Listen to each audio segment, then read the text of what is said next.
Next point है हमारे पास internal nares. Internal nares NARES। अब अगर हम बात करेंगे इंटरनल नरीज की, तो इंटरनल नरीज जब नेजल चैम्बर इनसाइड ओपन होता है, जिस जगह पर उसको इंटरनल नरीज कहा जाता है। फॉर एग्जांपल ये बक्कल कैविटी है और लेट्स से कि ये नेजल कैविटी है जो यहां पर ओपन होगी।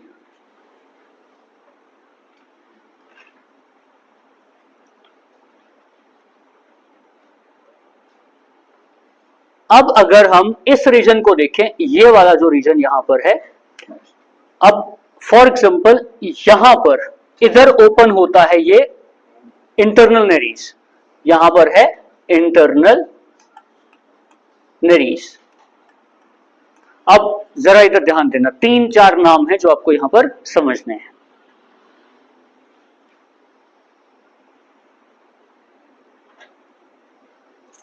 अच्छा, 2-3 नाम है जो आपको यहां पर समझने हैं। यह आ गया इंटरनल नरीज। यहां पर जो इंटरनल नरीज है ये वो ओपनिंग है जो फेरिंक्स में ओपन होगा। ये जो रीजन है इसको बोलते हैं फेरिंक्स। इस रीजन को फेरिंक्स कहा जाता है। अब इंटरनल नरीज जहां पर फेरिंक्स में ओपन होगा उस जगह को बोलते हैं, ये जो प्लेस है जिस जगह में ये ओपनिंग होती है इनसाइड की तरफ, फेरिंक्स ये होता है अराउंड 12 सेंटीमीटर जो है इसकी लेंथ होती है। यानी यहां से लेकर यहां तक, इस जगह तक, ये जो है यहां से यहां तक कितना सेंटीमीटर है? 12 सेंटीमीटर है। और फेरिंक्स में जहां पर ये ओपन होता है, इस जगह को, जहां पर इंटरनल नरीज ओपन होता है, इस जगह को कहा जाता है नेजोफेरिंक्स। नेजो PHARYNX, नेजोफेरिंक्स कहा जाता है।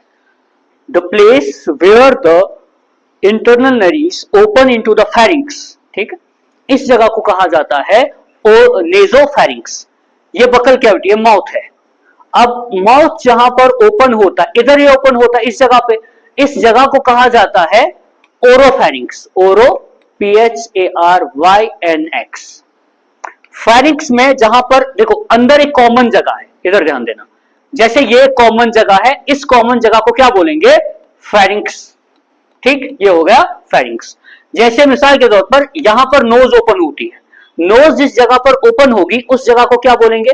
उसको बोलेंगे नेजोफेरिंक्स। नेजोफेरिंक्स। मिसाल के तौर पर यहां पर माउथ ओपन होता है, माउथ जिस जगह पे ओपन होगा उस जगह को क्या बोलेंगे? उसको बोलेंगे ओरोफेरिंक्स। जहां पर नोज ओपन होगी उसको बोलेंगे नेजोफेरिंक्स, जहां पर माउथ ओपन होगा उसको क्या बोलेंगे? ओरोफेरिंक्स। अब यहां से दो पाइप्स जो है स्टार्ट होती है, एक को बोलते हैं फुड पाइप और एक को बोलते हैं विंड पाइप।